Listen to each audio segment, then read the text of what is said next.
முகலாய பேரரசராக இருந்த அக்பரின் மகன் சலீம் சிறுவயதிலிருந்தே ஆட்சி, போர், கல்வி போன்றவற்றில் பயிற்சி பெற்றவராக இருந்தார்.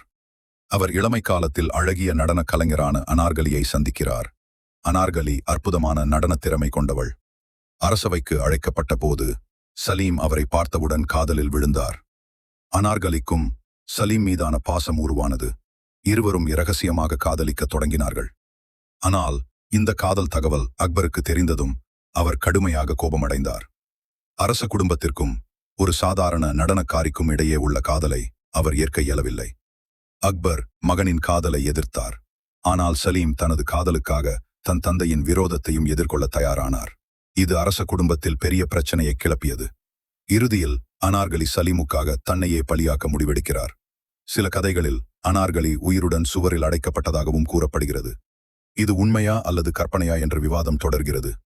ஆனால் அந்த காதலின் உண்மை உணர்வும் சோகமும் இன்னும் வரலாற்றில் அனாதியாக நிற்கிறது.